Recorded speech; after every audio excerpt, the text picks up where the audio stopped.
Welcome to Shri Swaminarayan defence academy. कितने बन गए हमारे? 10 बन गए ना। इसके बाद अगले 2 इलेक्ट्रॉन किस में जाएंगे? 3s में जाएंगे। उसके बाद अगले 6 इलेक्ट्रॉन किस में जाएंगे? p में जाएंगे अगेन 3p6। और उसके बाद अगला देखो हमारे पास कितने हुए? 2 2 4 6 10 2 12 6 18 इलेक्ट्रॉन तो हो गया। अभी भी हमारे पास कितना बचा हुआ? एक इलेक्ट्रॉन अभी भी बचा हुआ ना। तो वो किस में जाएगा? देखो इधर 4s में जाएगा ना। तो बताओ 4s1। समझ में आया? अब अगर मैं तुम्हें बोलूं क्रोमियम का लिखो, क्रोमियम कितने पे आता है? 24 पे आता है ना। ये सबसे ज़्यादा इंपॉर्टेंट है, यहीं पे तुम्हें ध्यान देना एक बार। क्रोमियम कितने पे आता है? लिखो 1s2 2s2 2p6 3s2 3p6। अब देखो हमारे पास कितने इलेक्ट्रॉन है? 24 है। यहां तक हमने कितने कर दिए? 18 कर दिए ना। 18 के बाद किस में जाते हैं? 2 उसमें जाएंगे ना 4s में। कितने बने? 18 2 20। उसके बाद किस में आएंगे?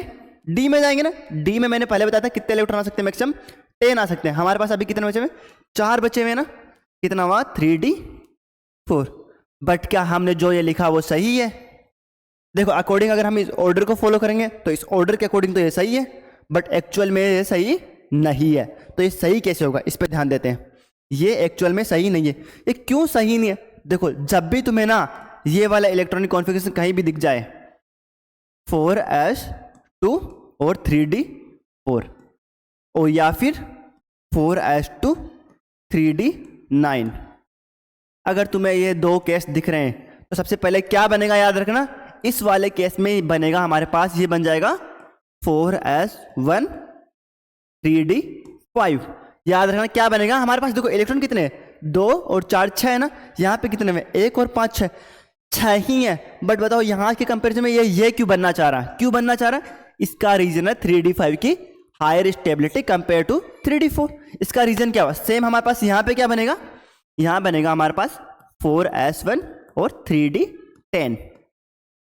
ये किसके केस में बनता? ये किसके केस में बनता बताओ? ये बनता क्रोमियम के केस में, और ये वाला बनेगा कॉपर के केस में।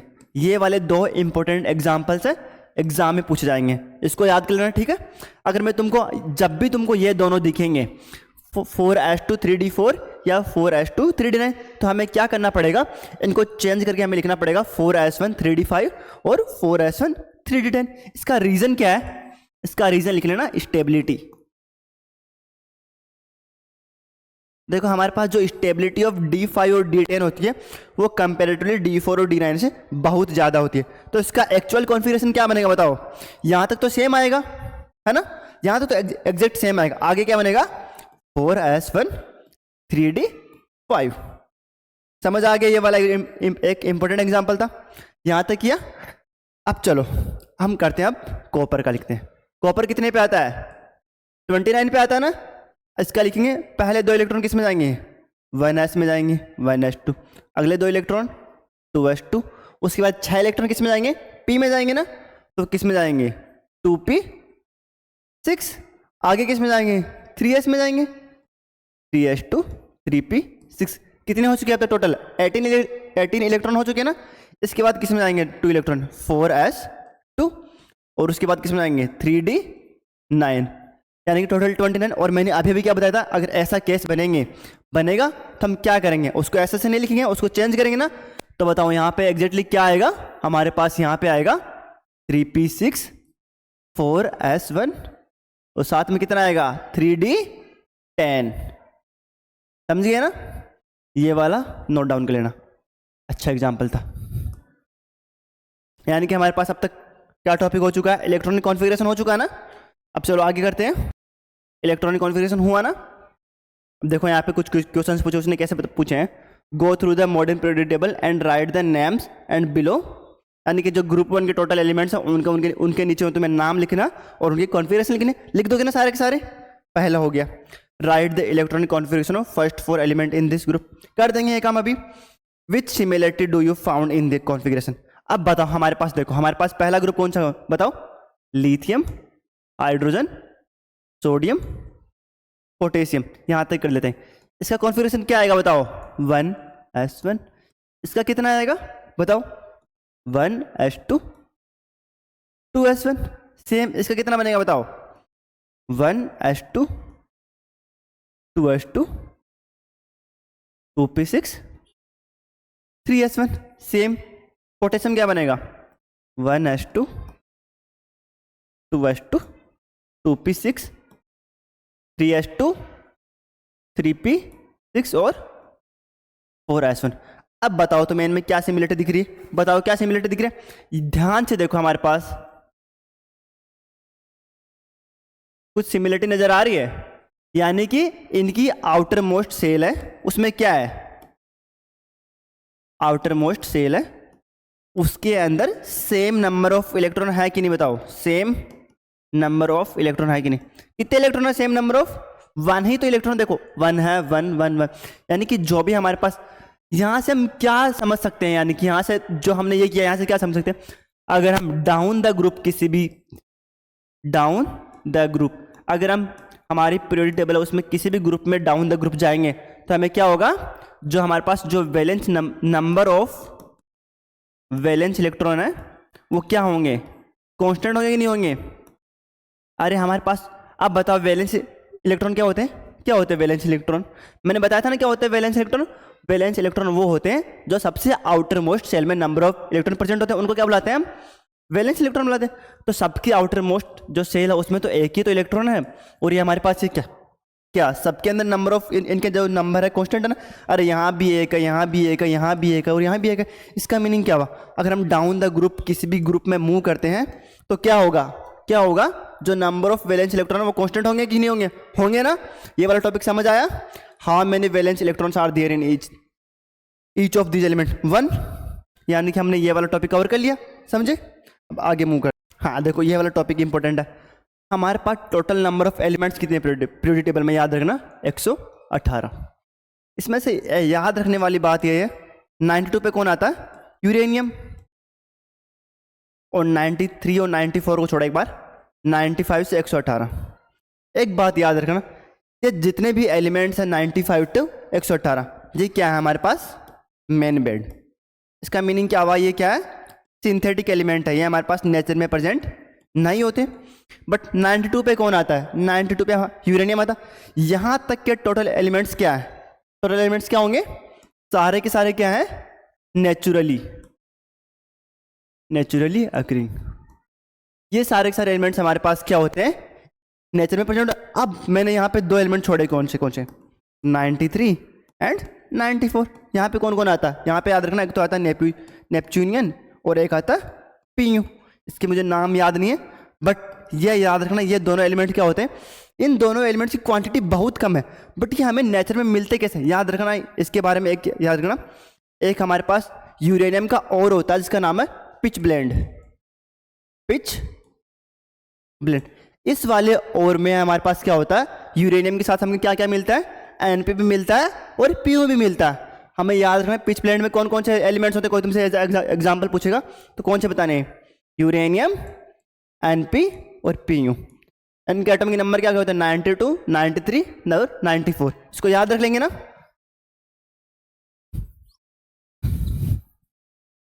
चलो ये हो गया, आगे पढ़ते हैं, यानी कि ये हमारी ये वाला कॉन्सेप्ट क्लियर हो गया। Elements are arranged in the atomic number, ये तुम्हें खुद से करना, इसमें ज़्यादा कुछ है नहीं। जो मैंने अभी थोड़ी देर पहले बताया था ना, सेल क्या होता है, एन की वैल्यू, एन कितना हो सकता है, 1 2 3 4 एंड कंटिन्यू, कितनी भी हो सकती है। अब याद रखना जो हमारे पास इनका इन सब सेलों का ना नेम गिवन है, इसका क्या नाम होगा, के सेल, इसका होगा एम सेल, इसका होगा एल सेल, ठीक है। ऐसे करके के एल सॉरी इधर आएगा KLMN, ऐसे करके गिवन होगा। बट एक बात याद रहे, अगर कोई तुमसे ऐसे पूछे किसी भी सेल में मैक्सिमम नंबर ऑफ इलेक्ट्रॉन कितने आ सकते हैं, तो कितने होंगे बताओ, मैक्सिमम नंबर ऑफ इलेक्ट्रॉन किसी भी सेल में कितने होंगे बताओ, 2n²। इस वाले फॉर्मूले को याद रखना। अब मैं तुमसे पूछ रहा हूँ KLM, इसके लिए n की वैल्यू कितनी है, 1 है, तो बताओ इसके लिए मैक्सिमम नंबर ऑफ इलेक्ट्रॉन कितने होंगे, 2n², 2 × 1 का स्क्वायर, 2 × 1 का स्क्वायर कितना बनेगा, 2 ही बनेगा। सेम मैं तुमसे पूछूं L के लिए कितना होगा, तो L के लिए n की वैल्यू कितनी बनेगी, 2 बनेगी ना। तो बताओ यहाँ पे मैक्सिमम नंबर ऑफ इलेक्ट्रॉन कितने होंगे, 2 × 2 का स्क्वायर। ये कितना बना 4 हुआ, 4 इंटू 2 कितना होता है 8 हो गया ना 8। एम के लिए एन की वैल्यू कितनी बनेगी, एम के लिए एन की वैल्यू होगी 3। तो यहाँ से मैक्सिमम नंबर ऑफ इलेक्ट्रॉन निकालो 2 इंटू 2⁻³ तो कितना बनेगा 8 बनेगा ना। 8 इंटू 2 कितना होता 16। समझ में आया कैसे किया। यहाँ पे क्या बनेगा 3 का स्क्वायर आएगा ना, तो हमारे पास क्या बनेगा 9 बनेगा। अरे सॉरी देखो यहाँ पे देखो 2 इंटू एन स्क्वायर लिखा ना, तो एन केवल 3 थी ना, तो 3 का स्क्वायर करेंगे ना तो कितना बना 9 बना। और 9 इंटू 2 कितना होता है 18 होता है ना। 9 इंटू 2 कितना हुआ 18। ये वाला कॉन्सेप्ट समझ आया, ठीक है। अब देखो हमारे पास बुक में क्या गिवन है, यहाँ पे एक बार ध्यान रखना, वही सब कुछ गिवन है, हमें इन सबका इलेक्ट्रॉनिक कॉन्फ़िगरेशन लिखना। अब देखो इसने क्या लिखा, पोटेशियम के लिखा ना, मैंने बताया था ना पोटेशियम कितने पे आता है 19 पे आता है। पहले क्या होगा 1s2 होगा, फिर 8 इलेक्ट्रॉन किस में आए 2s2 2p6। पोटेशियम के लिखो क्या लिखेंगे हम 1s2, पहले कितने इलेक्ट्रॉन में 2, 2s2 2p6 कितने हो गए 8 हो गए। 3s2 3p6 कितने हुए, फिर से 8 आई, और उसके बाद क्या हुआ 4s1 2881 आया कि नहीं आया 2881 आया ना। तो ऐसे करके इन सबको लिखते हैं, ठीक है। ये वाला अभी अभी समझाया था ना।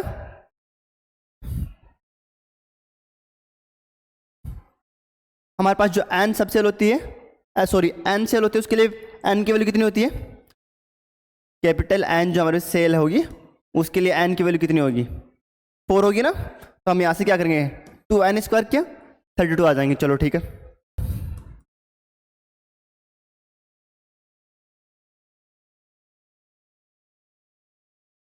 पीरियोडिक ट्रेंड्स, अब एक बात याद रखना, जब हम किसी पीरियड में लेफ्ट टू राइट मूव करेंगे तो क्या होगा हमारे पास एटॉमिक साइज,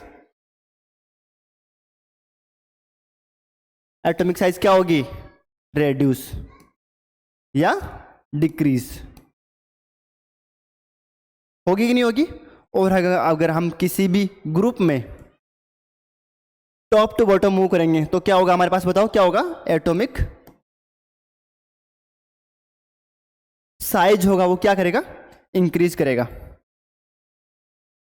अब ऐसा क्यों होता है याद रखना, देखो नीचे जाने का तो सिंपल है ना। अगर देखो हम नीचे किसी भी ग्रुप में हम नीचे मूव करेंगे तो क्या होता, जैसे जैसे नीचे मूव करते हैं वैसे जैसे सेल नंबर बढ़ता जाता है ना। पहले देखो हाइड्रोजन कितना होता है 1 होता है, उसके नीचे लिथियम आया उसका कितना होता है 2 आता है, सेम सोडियम का 3 आता है। जैसे जैसे जैसे हम किसी भी ग्रुप में नीचे मूव करेंगे तो क्या होगा नंबर ऑफ सेल बढ़ेंगे। अगर नंबर ऑफ सेल बढ़ेंगे तो क्या होगा उसकी साइज बढ़ेगी ना। तो इसका रीजन क्या हुआ बताओ, इसका रीजन क्या हुआ एडिशन ऑफ न्यू सेल हुआ कि नहीं हुआ, एडिशन ऑफ न्यू सेल। अब यहां का रीजन क्या हुआ, जैसे जैसे अगर हम एक पीरियड में लेफ्ट टू राइट मूव करते हैं तो हमारे पास एटॉमिक रेडियस क्या होता डिक्रीज होता।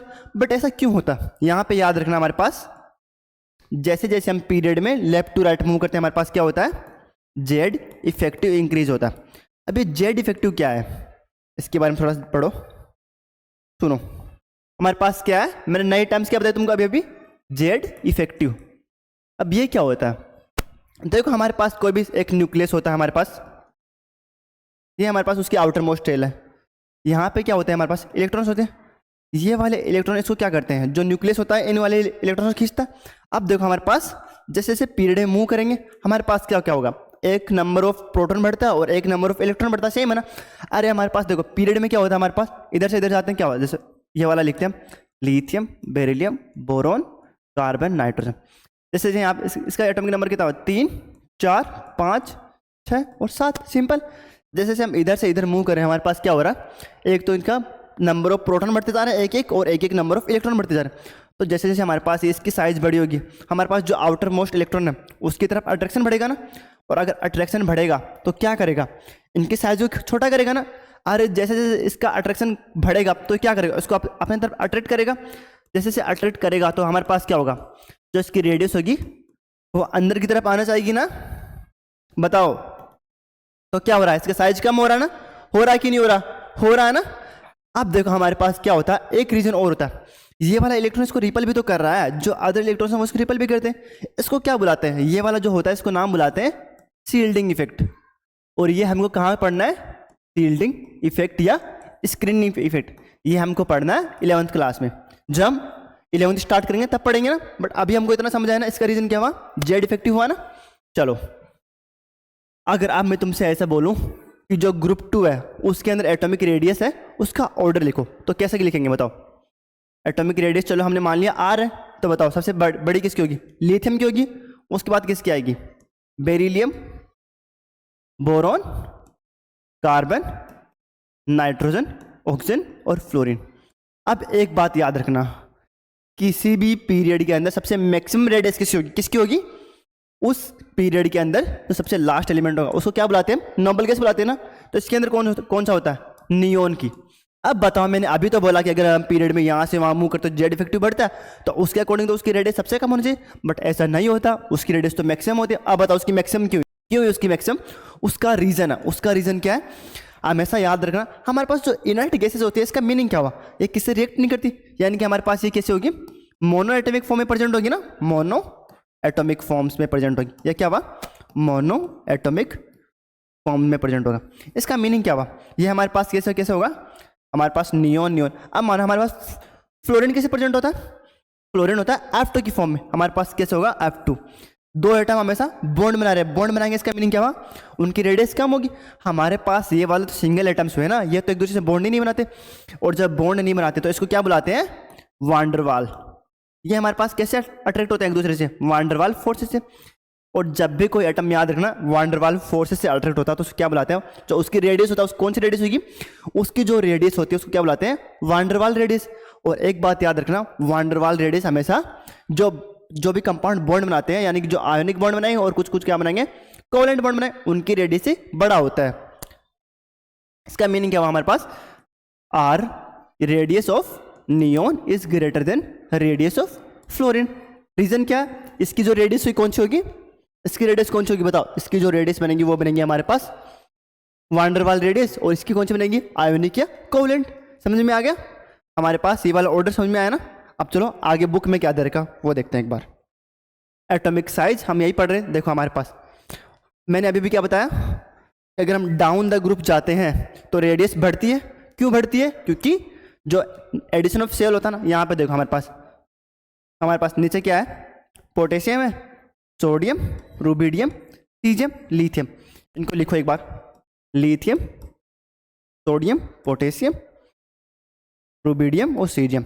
इनकी रेडियस कितनी गिवन है, लिथियम कितनी गिवन है 152, सोडियम कितना गिवन है 186, पोटेशियम 231, रुबिडियम 244 और सीजियम कितना गिवन है 262।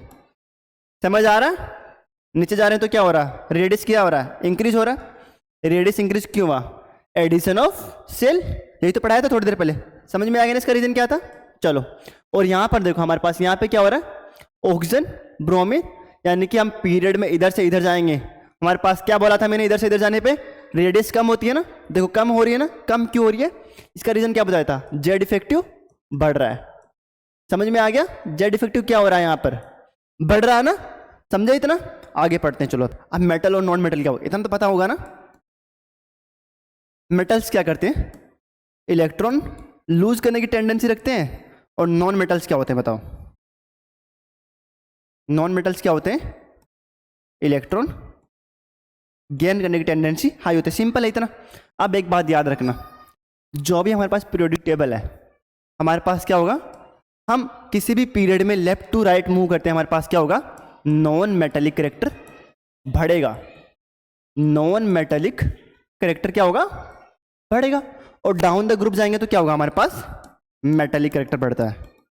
बस इतना सा याद रखना, हमारे पास ये वाला टॉपिक कंप्लीट हो जाएगा, मेटेलिक कैरेक्टर बढ़ेगा। समझ आ गया हमारे पास टॉपिक देखो एंडिंग पे चल रहा है, समझ में आया। अब देखो यहाँ पे एक बार इसको पढ़ लेते हैं, सारे के सारे चेंजेस इसमें लिखे हुए हैं।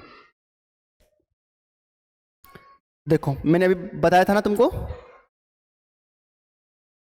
पहला पॉइंट क्या लिखा, डिक्रीजिंग एटॉमिक रेडियस, यानी कि हम इधर से इधर जाएंगे तो क्या होगा, हमारे पास एटॉमिक रेडियस गिरती है। क्यों गिरती है, इसका रीजन क्या था, जेड इफेक्टिव बढ़ता है, ये वाला टॉपिक हो गया। इंक्रीजिंग इलेक्ट्रोनेगेटिविटी, हमारे पास इलेक्ट्रोनेगेटिविटी क्या होता है एक बार ये देख लो, इलेक्ट्रो नेगेटिविटी, हमारे पास इलेक्ट्रोनेगेटिव होता है टेंडेंसी टू अट्रैक्ट इलेक्ट्रॉन। अब बताओ, मैं तुमसे ऐसा पूछना चाह रहा हूँ सिंपली, हमारे पास एक मेटल क्या होते हैं, इलेक्ट्रॉन रिच होते हैं, और नॉन मेटल क्या होता है, इलेक्ट्रॉन डेफिशिएंट। अब बताओ ज़्यादा हमारे पास इलेक्ट्रॉन को अट्रैक्ट कौन करेगा, जो हमारे पास जो रिच होता है वो करता है कि जो डेफिशिएंट होता है वो करता है। अरे सिंपल एग्जांपल, हमारे पास एक अमीर आदमी एक गरीब आदमी, पैसे की जरूरत किसको होगी, जो गरीब होगा उसी को तो होगी। सिंपल हमारे पास बताओ, एक हुए मेटल हुए एक नॉन मेटल हुए, आप दोनों में से बताओ इलेक्ट्रॉन की नीड किसको होगी। अरे जो मेटल होता है वो तो इलेक्ट्रॉन रिच होता है ना, उसको क्यों नीड पड़ेगी एक्स्ट्रा इलेक्ट्रॉन के। जो हमारे पास नॉन मेटल्स है वो क्या है, इलेक्ट्रॉन डेफिशिएंट, उन्हीं को तो नीड पड़ेगी ना इलेक्ट्रॉन्स की। तो क्या होगा हमारे पास, इलेक्ट्रॉन नेगेटिविटी हाई किसकी होगी, हमारे पास नॉन मेटल्स की इलेक्ट्रॉन नेगेटिविटी हाई होगी। इलेक्ट्रॉन नेगेटिविटी नॉन मेटल्स की हाई होती है, सिंपल बात है ना। यानी कि हम इधर नॉन मेटल और किधर बढ़ता है, मैंने अभी बताया था ना कि अगर हम लेफ्ट टू राइट मूव करते हैं तो नॉन मेटलिक कैरेक्टर बढ़ता है। यानी कि इस साइड जो हमारे पास एलिमेंट्स हैं वो क्या होते हैं, नॉन मेटल्स होते हैं। यानी कि अगर हम इस साइड से इस साइड जाएंगे तो नॉन मेटल्स बढ़ेंगे, और नॉन मेटल्स बढ़ेंगे तो हमारे पास क्या होगा, उनकी इलेक्ट्रोनेगेटिविटी बढ़ेगी कि नहीं बढ़ेगी। ये पॉइंट समझ आया, डिक्रीजिंग इलेक्ट्रोपॉजिटिविटी। अरे इलेक्ट्रॉन पॉजिटिविटी और मेटेलिक कैरेक्टर यहाँ से यहाँ जाएंगे तो कम हो रहा है, इधर तो नॉन मेटल्स है ना, तो मेटेलिक कैरेक्टर वैसे ही कम हो जाएगा। चलो ये वाह, नीचे जाने पे क्या होता है, एटॉमिक रेडियस बढ़ती है, अभी बताया था। डिक्रीजिंग इलेक्ट्रॉन, नीचे जाएंगे तो क्या होगा, मेटेलिक कैरेक्टर बढ़ेगा, और मेटेलिक कैरेक्टर बढ़ने का मीनिंग ही हमारे पास क्या होता है, इलेक्ट्रोनेगेटिविटी कम होना। लास्ट पॉइंट क्या, इंक्रीजिंग इलेक्ट्रोपॉजिटिविटी है मेटेलिक कैरेक्टर, अभी तो बताया था नीचे जाने पे क्या होता है, मेटेलिक कैरेक्टर बढ़ता है हमारे पास। सिंपल है, सारे के सारे ऑर्डर समझ में आए, मेटेलिक कैरेक्टर बढ़ता है। आए, आप चलो इसके क्वेश्चंस करते हैं पूरे चैप्टर के।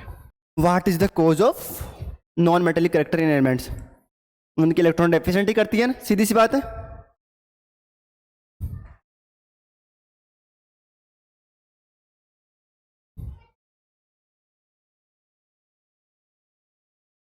हमारे पास एक बार इस पॉइंट को देख लेते हैं, यहाँ पे क्या गिवन है, तुमको क्या गिवन है, मेटल गिवन है और एस्टो के साथ रिएक्शन कर रही है। एक बात याद रखना, सारी की सारी मेटल सिंपल एस्टो से रिएक्ट नहीं करते, कुछ कुछ मेटल होते हैं वो क्या करेगी, ठंडे पानी से रिएक्ट करती है, कुछ कुछ गर्म पानी से करेगी, और कुछ कुछ उसकी स्टीम से रिएक्शन करती है। ये बात बहुत इंपॉर्टेंट, और बनाएगी क्या हमेशा याद रखना, कुछ कुछ मेटल्स होती है हमारे पास क्या बनाएगी, मेटल हाइड्रोक्साइड बनाएगी, और साथ में क्या करेगी, H2 गैस को लिबरेट करेगी। और कुछ कुछ जो मेटल्स होती है वो क्या करेगी, मेटल ऑक्साइड बनाएगी, कुछ भी हो सकता है, MOX मान लो इसको, क्या मानेंगे, मेटल ऑक्साइड, MXOY मान लो इसको, ठीक है। और साथ में क्या करेगी, H2 गैस करेगी। इसका एग्जाम्पल देखो, हमारे पास अगर मेटल हमारे पास क्या है, सोडियम हुई या पोटेशियम हुई, हमारे पास ये वाली मेटल्स क्या करती है याद रखना, ये वाली मेटल्स क्या करेगी हमारे पास, कोल्ड वाटर के साथ रिएक्शन करेगी। ये इंपॉर्टेंट टॉपिक है, यहाँ से एंड में क्वेश्चन सकते हैं। हमारे पास अगर मेटल हमारे पास कौन सी हुई, मैग्नीशियम हुई, ये हमेशा याद रखना हमारे पास हॉट या बॉइलिंग वाटर के साथ रिएक्शन करती है, ठीक है। और अगर हमारे पास मेटल हमारे पास हुई एल्यूमिनियम, फेरस, अगर इन मेटल्स में से कोई सी मेटल्स हुई तो हमारे पास ये क्या करेगी, ना ही ये ठंडे पानी से रिएक्शन करेगी और ना ही हॉट वाटर से रिएक्शन करेगी, ये किससे करेगी, हमेशा स्टीम से। इन दोनों केस में हमेशा याद रखना क्या बनेगा, मेटल हाइड्रोक्साइड बनेगा, और इस वाले केस में क्या बनेगा हमारे पास, मेटल ऑक्साइड बनेगा। याद वो, ये इंपॉर्टेंट टॉपिक है हमारे पास, जिससे एनडीए में हर बार एक या दो क्वेश्चन आते रहते हैं, समझ गए। चलो अब हमारे पास एक ही काम बचा है, पूरा चैप्टर हमारे पास रिवाइज हो गया ना, अब हमें क्या करना, नंबर ऑफ क्वेश्चन अटेम्प्ट करने। चलो करते हैं। देखो पहला क्वेश्चन क्या गिवन है, क्या गिवन तुमको, rearrange columns 2 and 3 so as the match with column 1। पहला क्या गिवन तुमको, ट्रायड गिवन है। ट्रायड किसने बताया था, मैंने बताया था ना, डोबेराने ने बताया था ना। तो पहला किसके साथ मैच करेगा, किसके साथ मैच करेगा कि नहीं करेगा, उसने क्या बताया था, lightest and negatively charge particle in on, नहीं, हाँ उसने बताया था ना एवरेज। डोबेराने ने क्या बताया था, मैंने बताया था ना, उसने क्या बताया था, जो फर्स्ट और थर्ड एलिमेंट का जो उनका एटॉमिक वेट का एवरेज होगा किसके इक्वल आएगा, सेकंड वाले के इक्वल आएगा कि नहीं आएगा। यानी हमने क्या किया, ट्रायड किससे हुआ, फिफ्थ से मैच होगा, और सी से। सेम सारे एग्जांपल सोल्व करने।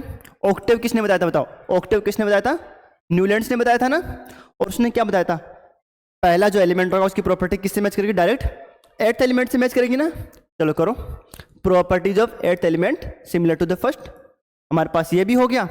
एटॉमिक नंबर क्या होता है, एटॉमिक नंबर क्या होता है, किसी भी एलिमेंट में नंबर ऑफ इलेक्ट्रॉन या नंबर ऑफ प्रोटॉन क्या होता है, उसके एटॉमिक नंबर होते हैं। चलो करो, positive charge on the nucleus, सही बात है।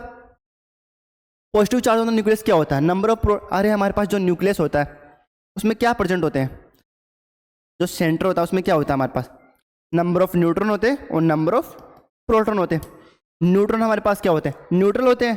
प्रोटॉन क्या होते हैं, पॉजिटिवली चार्ज। तो हमारे पास न्यूक्लियस में जितना भी चार्ज होगा किसकी वजह से होगा, प्रोटॉन की वजह से होगा ना।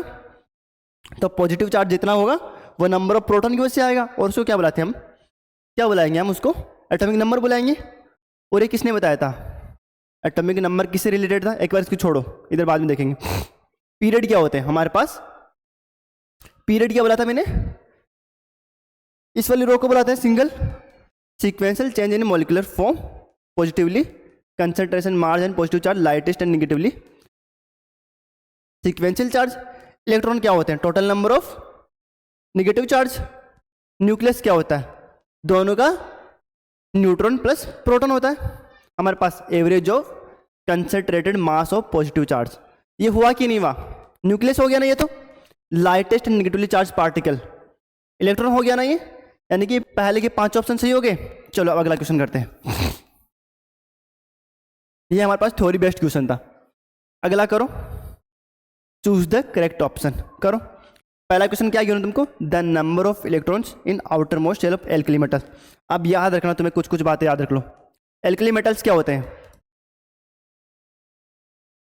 एल्कली मेटल्स क्या होते हैं, जो भी हमारे पास एल्कली मेटल है, जो भी हमारे पास ग्रुप 1 में जितने भी एलिमेंट है, ग्रुप 1 हाइड्रोजन को छोड़ के,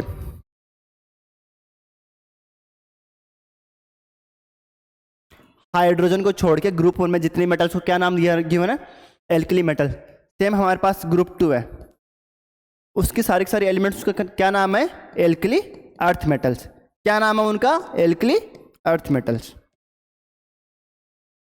सेम मैं तुमसे ऐसे बोलूंगा, जो 17th ग्रुप है उसका क्या नाम है बताओ, हेलोजन है कि नहीं। हेलोजन के बारे में इसके बारे में सबको आइडिया होता है, बस इनके बारे में थोड़ा ध्यान रखना। और जो ग्रुप 18th होता है उसका जनरल नाम क्या बताओ, उसका जनरल नाम है नोबल गैसेस, नोबल या इनर्ट गैसेस। हो गया ये, इसको नोट डाउन कर लेना। यहां पे ध्यान दो। तो बताओ एल्कली मेटल्स में बताया था ना इसके निकाल के, लिथियम सोडियम सबके क्या होता है, एक इलेक्ट्रॉन होता है। अरे लिखो, लिथियम का इलेक्ट्रॉन कॉन्फ़िगरेशन कैसे लिखेंगे, 2s2 सॉरी 1s2 2s1, 1 आएगा। सारे एलिमेंट्स के लिए निकाल के देखना 1 ही आएगा। ये हो गया। अगला पढ़ो, एल्कलाइन अर्थ मेटल्स कौन से होते हैं, सेकंड ग्रुप होते हैं ना। This means that their position in modern period table group 2 होता। अरे अभी तो बताया था ग्रुप 2 किसको बुलाते हैं, एल्कलाइन अर्थ मेटल्स को बुलाते हैं ना। चलो, modern formula of chlorine chloride of element X is axial. This compound is a solid having melting point which is, देखो हमारे पास किसी भी कंपाउंड का फॉर्मूला क्या गिवन तुमको, एक्स गिवन है ना, एक्सियल। इसका मीनिंग क्या हुआ, एक्स पे पॉजिटिव चार्ज है, सीएल पे नेगेटिव चार्ज है। और 9th क्लास में पढ़ा था ना, किसी भी कंपाउंड का फॉर्मूला कैसे बनाते हैं, कितना चार्ज है, 1 है, इसके नीचे क्या 1 लिखेंगे ना, ऐसे करके 1, फॉर्मूला क्या बनेगा, एक्सियल बनेगा। यानी कि हमारे पास एक्स कौन सा मेटल होगा बताओ, एक्स वो वाला मेटल होगा जिसकी वैलेंसी 1 है, समझ में। अरे अगर हमारे पास उसकी मान लो इसकी 2 होती तो हमारे पास क्या बनता, XCl2 बनता ना। बट हमारे पास इन दोनों की वैलेंसी 1 है, तभी तो 1 आया ना। तो बताओ इसमें से सोडियम की कितनी है, 1 है, इसका आंसर वैसे सोडियम ही होगा। Mg क्या होगा, नहीं हो सकता क्योंकि Mg किस में होता है, +2 में होता है, ये वैसे नहीं होता। एल्यूमिनियम किस में होता है, +3 में होता है, ये भी नहीं होगा। और सिलिकॉन किस में होता है, ये तो +4 में होता है। यानी कि तीनों के तीनों एलिमेंट नहीं होंगे, इसका आंसर क्या बन जाएगा, सोडियम। ठीक है, अगला क्वेश्चन करो, in which block of the modern period table are the non metals found. अब बताओ नॉन मेटल किस में मिलेंगे, एस ब्लॉक क्या होता है बताओ। एस ब्लॉक में तो शुरू के 2 ग्रुप आते हैं ना, जिसमें हमारे पास एल्कली मेटल्स होते हैं और एल्कली नॉन मेटल्स होते हैं, सिंपली बात है। यानी क्या तो सारे सारे मेटल्स आएंगे, ये वाला नहीं होगा। और याद रखना डी ब्लॉक के अंदर, चलो एक बार तुमको पीरियड टेबल दिखा देते हैं एक बार, ठीक है, उसके बाद देखते हैं। नाम है एस ब्लॉक एलिमेंट्स कौन से होते हैं, ये वाले हमारे पास सारे के सारे क्या, हाइड्रोजन को छोड़ के बाकी के सारे एलिमेंट्स क्या हमारे पास, मेटल। ये वाले एलिमेंट्स देखो एक बार, ये देखो हमारे पास जो येलो कलर में ये कौन से डी ब्लॉक एलिमेंट है, ये भी हमारे पास सारे के सारे क्या है, मेटल, सारे के सारे मेटल्स होते हैं। और जो एफ ब्लॉक के जो नीचे की गिवन है, ये हमारे पास क्या है, ये भी सारे के सारे मेटल्स। अब बचा हमारे पास पी ब्लॉक, यहां पे ध्यान देने वाली बात है, हमारे पास क्या बचा अभी भी, पी ब्लॉक। अब पी ब्लॉक में ध्यान दो, ये जो ब्लू कलर की जो लाइन दिख रही है, सॉरी रेड कलर की जो लाइन दिख रही है, ये हमारे पास क्या है, जो जिगजैग लाइन से सेपरेट हो रहे हैं, इसको क्या बुलाते हैं, मेटलॉइड। अब ये मेटलॉइड क्या, ना तो ये नॉन मेटल्स होते हैं और ना ही मेटल्स होते हैं, ये क्या होता है, इन दोनों के बीच के होते हैं, यानी कि ये इसको क्या बुला सकते हैं हम, यानी कि मेटलॉइड वो वाले एलिमेंट होते हैं जो हमारे पास मेटल की प्रॉपर्टीज भी शो करेंगे और नॉन मेटल की प्रॉपर्टीज भी शो करेंगे, है ना। अब इस लाइन के जो नीचे वाले एलिमेंट्स होते हैं, यानी कि ये ग्रीन वाले एलिमेंट, ये हमारे पास क्या हुई, मेटल्स हो गई, और ये जो जिगजिग लाइन के ऊपर वाले एलिमेंट्स हो गए, यानी कि ये वाले। अब इन वालों को क्या बुलाते हैं हम, नॉन मेटल्स। समझ में आया, यानी कि हमारे पास पी ब्लॉक इकलौता ऐसा ब्लॉक है जिसके अंदर हमारे पास मेटल्स प्रेजेंट होंगे, नॉन मेटल्स प्रेजेंट होंगे और मेटलॉइड्स प्रेजेंट होंगे, समझ गए ना। इसलिए हमारे पास पी ब्लॉक बहुत ज़्यादा इंपॉर्टेंट ब्लॉक होता है। करो इसको एक बार, यहाँ पे क्या गिवन है, in which block the modern periodic table are non metals found. P block सही हो जाएगा ना आंसर इसका। चलो अगला क्वेश्चन पढ़ो। देखो थ्योरी वाले क्वेश्चन तुम लोगों को प्रैक्टिस करने हैं बोर्ड्स के लिए, हमारा काम है यहाँ पर कॉन्सेप्ट पढ़ाना, ठीक है। वो अगर तुमको डाउट आ रहा है कैसे लिखना, तब कमेंट बॉक्स में बता देना, तब तुमको बताया जाएगा। बट हमारे पास यहाँ पे देखो, an element has its electronic configuration 282। अब बताओ हमारे पास क्या गिवन है, 282। इसको लिखो, कैसे बताया था मैंने, बताया 2 का मीनिंग क्या हुआ, 1s2। 8 का मीनिंग क्या बताया था मैंने, 2s2 2p6। हुआ कि नहीं हुआ बताओ, ये क्या हमारे पास 2s2 बना, हमारे पास ये क्या बना 2s2। फिर इधर क्या आया 3s2। इसका मीनिंग क्या हुआ, यहां से तुम इसका इलेक्ट्रॉनिक कॉन्फ़िगरेशन देख के क्या बताओगे, पहले क्या नंबर ऑफ इलेक्ट्रॉन ऐड करेंगे ना, बताओ कितने में, 2 4 2 2 4 6 10 2 12। अब 12 क्या है उसका, मैंने क्या बताया था, जितने नंबर ऑफ इलेक्ट्रॉन किसी भी एलिमेंट प्रेजेंट है वो उसका क्या आता है, उसका एटॉमिक नंबर आता ना। इसका मीनिंग क्या हुआ, इसका एटॉमिक नंबर कितना हुआ, 12 हुआ ना। इसका मीनिंग क्या हुआ, कौन सा मेटल बना, ये एलिमेंट बना, मैग्नीशियम बना कि नहीं बना। हमारे पास इसके इलेक्ट्रॉनिक कॉन्फ़िगरेशन, हमने उसके एलिमेंट का आइडिया लगा लिया, कौन सा। आप पढ़ो, what is the atomic number, बताओ कौन सा हुआ 12। B option, what is the group. 12 पे कौन आता है, मैग्नीशियम आता है। और मैग्नीशियम कहाँ पे आता है, अरे पहले ग्रुप दूसरे ग्रुप में आता है ना, और दूसरा ग्रुप किस में आता है, एस ब्लॉक में आता है। इसका आंसर क्या बन जाएगा, एस ब्लॉक बनाना। अगला क्वेश्चन पढ़ो, टू विच पीरियड, पीरियड कौन से में आता है बताओ, पहले हमारे पास हाइड्रोजन आता है, उसके बाद लिथियम सोडियम, और सोडियम के बाद कौन सा आता है, मैग्नीशियम आता ना। इसका मीनिंग क्या हुआ, फर्स्ट सेकंड थर्ड। पीरियड कौन सा बनेगा, थर्ड बनेगा कि नहीं बनेगा, बनेगा ना। और हमारे पास यहाँ पे क्या पूछा, with which of the following element would this element resemble. बताओ किसके साथ करेगा, नाइट्रोजन के साथ करता, अरे नहीं करता, नाइट्रोजन के साथ क्यों करेगा, नाइट्रोजन तो हमारे पास पी ब्लॉक का एलिमेंट है, इसके साथ नहीं करता। आर्गन के साथ करेगा, नहीं, आर्गन में पी ब्लॉक का एलिमेंट, ये तो नोबल गैस है, हमारे पास मैग्नीशियम तो रिएक्टिव मेटल होता है, इसके साथ भी नहीं करेगा। क्लोरीन क्या होता, हेलोजन, इसके साथ भी नहीं करेगा। अरे हमारे पास ऐसा होता है ना, बेरिलियम मैग्नीशियम कैल्शियम, जैसे जैसे हम डाउन द ग्रुप जाते हैं, हमारे पास ये जो एलिमेंट्स होते हैं उनकी प्रॉपर्टीज मैच करती जाती है। किसमें मैच करती है, याद रहा, सिर्फ और सिर्फ ग्रुप में प्रॉपर्टीज मैच करती है, ना कि पीरियड में मैच करती है। तो हमारे पास मैग्नीशियम की प्रॉपर्टीज किससे मैच होगी, बेरिलियम से। तो इसका आंसर क्या आएगा हमारे पास, ऑप्शन डी का आंसर क्या आएगा, बेरिलियम। समझ में आया। अगला क्वेश्चन करते हैं, करो इसको एक बार। Write down the electronic configuration of the following elements from the given atomic number. सबका लिखना, बताया था ना कैसे लिखना, यह मैं नहीं कराने वाला, खुद करो और मुझे बताना। और ऐसा था कौन कौन से पीरियड से भी बताना, और क्या बताना इसमें से, which of these elements belong to period 3। Period 3 में कौन कौन से आते हैं बताओ, सोडियम मैग्नीशियम, एल्यूमिनियम के बाद कौन आता है, सिलिकॉन आता है ना, फॉस्फोरस सल्फर क्लोरीन और आर्गन। बताओ इनमें से कौन कौन से गिवन है, सिलिकॉन इसमें आएगा, हमारे पास सोडियम इसमें आएगा, और फॉस्फोरस आएगा क्या, नहीं आएगा, ये वाला हो गया।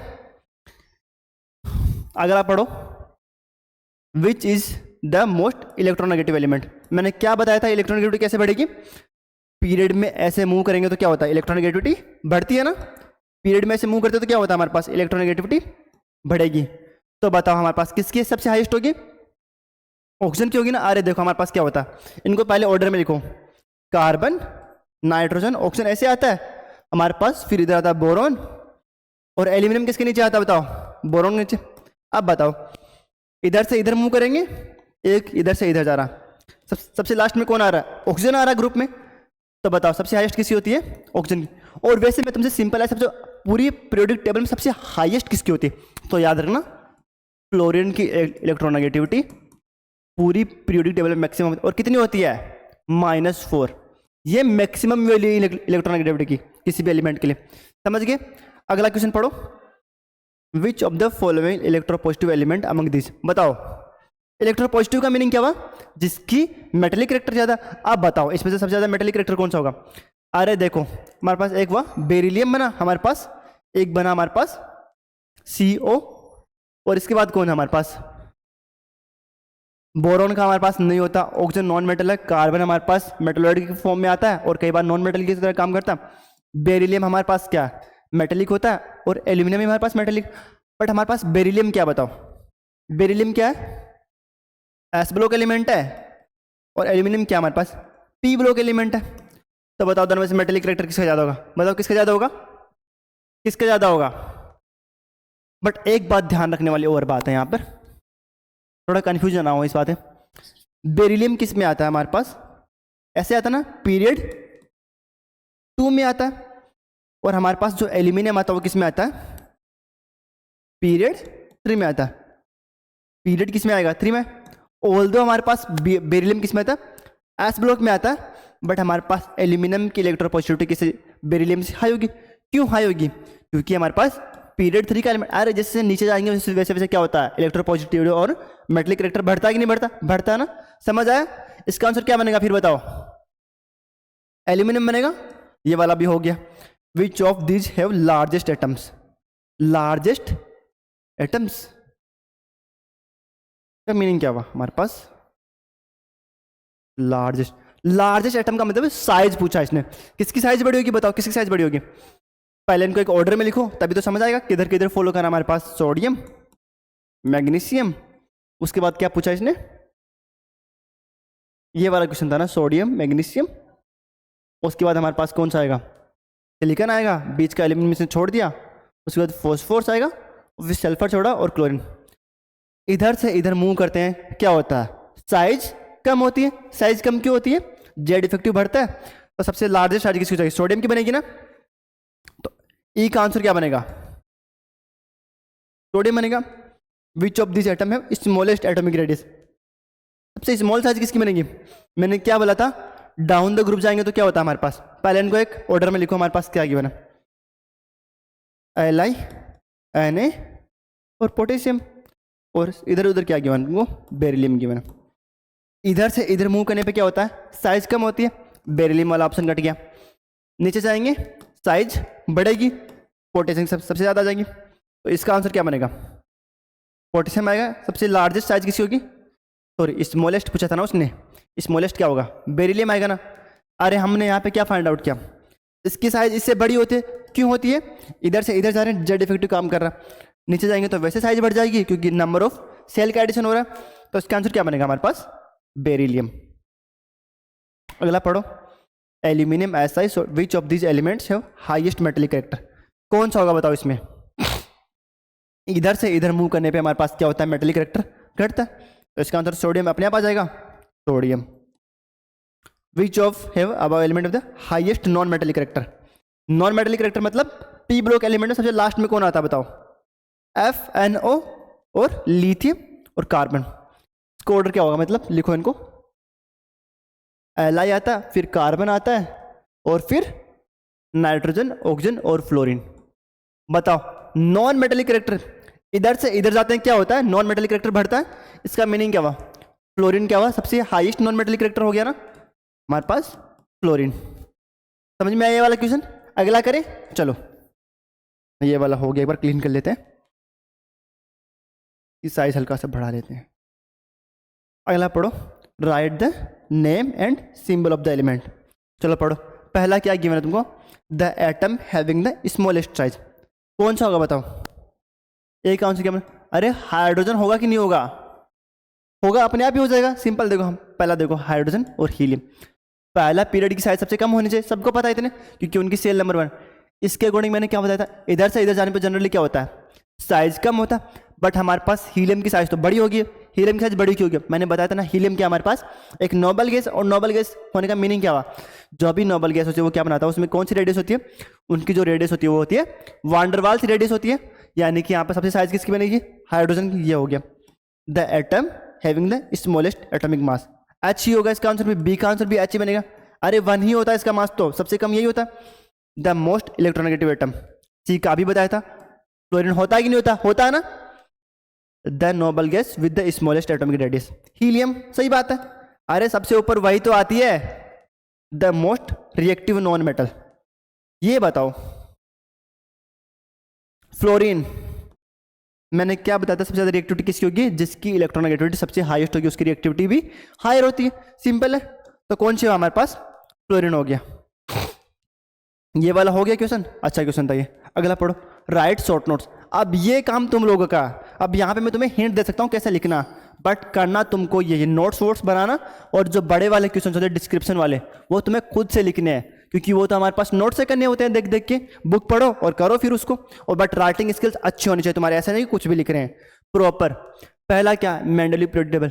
इसके बारे में तुम्हें पता क्या करना है? इसके बारे में तुम्हें पहला क्या लिखना है? मैंने बताया था ना, एक तो इसका स्टेटमेंट लिखना होता है, शॉर्ट नोट लिखना है। इसके बारे में सिंपल इतना लिखना है, इसका स्टेटमेंट।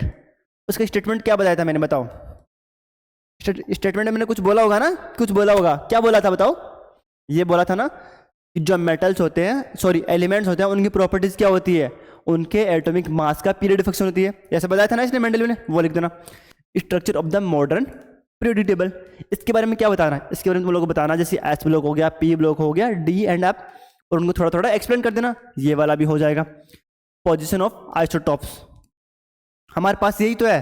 अरे ये इसके डीमेरिट्स थी ना मेंडलीव वाली, वो एक्सप्लेन करनी है यहाँ पर। ये वाला भी हो जाएगा। चलो इसके बाद क्या करना है? Write scientific reason. अब इन सबके रीजन बताने हैं। बताओ पहला ऑप्शन क्या गिवन तुमको? पहला question, atomic radius goes on decreasing while going from the left to right. यहाँ से यहाँ जाते क्या होता है? एटॉमिक रेडियस कम होती है। क्यों होती है? बताया था ना, जेड इफेक्टिव। अब जेड इफेक्टिव को थोड़ा बहुत एक्सप्लेन करना, कर देना। ठीक है, ये वाला हो गया। चलो, metallic character goes on decreasing while going left to right. Same हमारे पास क्या होता है? मेटेलिक कैरेक्टर डिक्रीज होता है। क्यों होता है? जैसे जैसे उधर जाते हैं तो नॉन मेटेलिक कैरेक्टर बढ़ता है। नॉन मेटेलिक कैरेक्टर बढ़ने का मीनिंग क्या हुआ? इलेक्ट्रॉन एक्सेप्टिंग की टेंडेंसी बढ़ जाती है, और इलेक्ट्रॉन एक्सेप्टिंग की टेंडेंसी बढ़ना ही हमारे पास क्या होता है? मेटेलिक कैरेक्टर का कम होना होता है। ये वाला भी हो जाएगा। Atomic radius goes on increasing down the group, क्यों होता है? एडिशन ऑफ न्यू सेल, ये वाला भी हो गया। Elements belonging to the same group have same valency, क्यों होता है? क्योंकि उनका इलेक्ट्रॉनिक कॉन्फ़िगरेशन सेम होता है। एक एग्जांपल कराया था ना, लिथियम, सोडियम, पोटेशियम वाला कराया था, रूबिडियम, सीजियम, सारे के सारे एलिमेंट के लिए लिख के बताया था ना। ये वाला भी बता देना वैसे करके।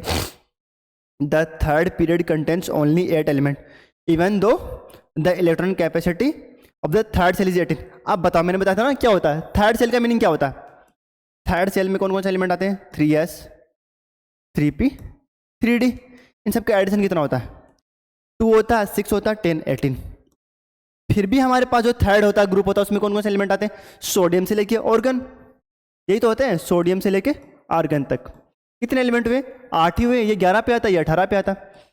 आने कितने चाहिए थे? 18 आने चाहिए थे, बट आते कितने? सिर्फ और सिर्फ 8 आते हैं। ऐसा क्यों होता है? इसका रीजन होता है हमारे पास जो 3d10 होता है, 3d जो सेल होती है उसकी एनर्जी हमारे पास 3s और 3p से हायर होती है, और इसकी एनर्जी किसके साथ काउंट होती है?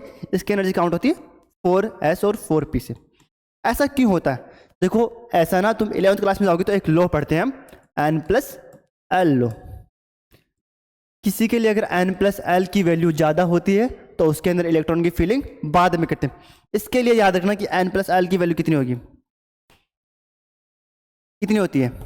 इसके लिए कितनी होगी याद रखना, सिंपल है। इसके लिए n+l की वैल्यू कंपेयर टू 3d से कम होती है, और यह हम अगले साल पढ़ेंगे। बस इतना लिख देना कि इनके लिए n+l की जो वैल्यू होती है 3d की ज़्यादा होती है कंपेयर टू 3s और 3p। और इसका रीज़न क्या होता है? इसका रीज़न होता है energy. Energy of 3d shell is greater than 3s और 3p। अब 3s और 3p की सेम में क्यों? क्योंकि इनकी एनर्जी कंपेरेबल होती है। इनकी एनर्जी मान लो ये हुई हमारे पास 3s इनकी एनर्जी, और ये हुई 3p की। अब उसके बाद जो 3d की एनर्जी आएगी वो ऐसे आती है 3d। अब यानी कि जो इतनी वाली एनर्जी तो पास पास में हुई ना, बट ये वाली एनर्जी गैप तो बहुत ज़्यादा बढ़ गया, तो हम डायरेक्ट 3D सेल में इलेक्ट्रॉन फिल नहीं कर सकते। समझ में? ये वाला भी हो गया। Write the names from the description. चलो करो। The period with element in the shells K LM, ये सब कुछ लिखना है। एस के का मीनिंग क्या हुआ? एन की वैल्यू 1, 1 का मीनिंग क्या हुआ? कितने नंबर ऑफ इलेक्ट्रॉन आ सकते हैं इसमें? 2 आ सकते हैं। और जब 2 इलेक्ट्रॉन आ सकते हैं इसके मतलब नंबर ऑफ एलिमेंट्स कितने आ सकते हैं? 2 ही होंगे। अरे number of electron is equal to उसका एटॉमिक नंबर होता है ना, तो इसमें कितने नंबर ऑफ एलिमेंट आएंगे? 2 ही आएंगे। ये वाला हो गया। द ग्रुप विथ वैलेंसी 0, बताओ वैलेंसी 0 का मीनिंग क्या हुआ? आउटर मोस्ट सेल में तो 0 इलेक्ट्रॉन होने चाहिए, या फिर जो आउटर मोस्ट सेल है वो कंप्लीटली फिल्ड होनी चाहिए, और 0 तो ऐसा कोई होता नहीं है। और कंप्लीटली फिल्ड किसकी होती है? किसकी होती है? Noble gas. अरे तभी तो वो रिएक्टिव नहीं होते हैं। ये वाला भी हो गया। कौन सा पीरियड बना? 18th group. सॉरी, ग्रुप कौन सा बनेगा? 18th ग्रुप, जिसको हम नोबल गैस बुलाते हैं। The family of non metals having valency 1, कौन सा होगा बताओ? नॉन मेटल में कौन कौन सी फैमिली आती है? पहले यहां से स्टार्ट होता है ना अपने पास, बोरॉन, कार्बन, इसके बाद क्या था? नाइट्रोजन, ऑक्सीजन और फ्लोरीन। ये हमारे पास क्या है? नॉन मेटल फैमिली है। 3 में आती है, 4 में होती है, +3 +4, ये -4 कुछ भी हो सकता है। -3 -2 -1। ऑप्शन कौन सा बनेगा? हेलोजन फैमिली बनेगा कि नहीं बनेगा? हेलोजन फैमिली हो गया ना। चलो option D, sorry question number 4 या डी ऑप्शन इसका करो। The family of metals having valency 1, metals में कौन सी फैमिली है जिसकी वैलेंसी 1 होती है? अरे पहला ही ग्रुप 1 का क्या बुलाते हैं? उसको एल्कली मेटल्स बुलाते हैं ना। एल्कली मेटल्स की जो फैमिली होती है उनकी वैलेंसी कितनी होती है? 1 होती है, +1। ये वाला भी हो गया। The family of metals having valency 2, alkali earth metals. अभी बताया था थोड़ी देर पहले। अरे जो ग्रुप 2 होता है उसकी वैलेंसी कितनी होती है? +2 होती है।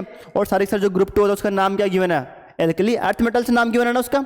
ये भी हो गया। चलो the metalloids in the second और थर्ड पीरियड, सारे के सारे मैंने क्या बताया था? एक ऐसे जिग लाइन से सारे के सारे एलिमेंट सेपरेट होते हैं ना, तो उस जिग लाइन के अंदर जितने भी एलिमेंट्स हैं सबके नाम लिखने। चलो ये वाला भी कर लेना। और non metals in third period, third period के अंदर कौन कौन से नॉन मेटल्स आते हैं बताओ? थर्ड पीरियड का मीनिंग क्या हुआ हमारे पास? Sodium, magnesium, aluminium, silicon, phosphorus, sulphur, chlorine और आर्गन। इसका मीनिंग क्या हुआ? ये मेटल्स में। सिलिकॉन क्या हुआ? मेटलॉइड।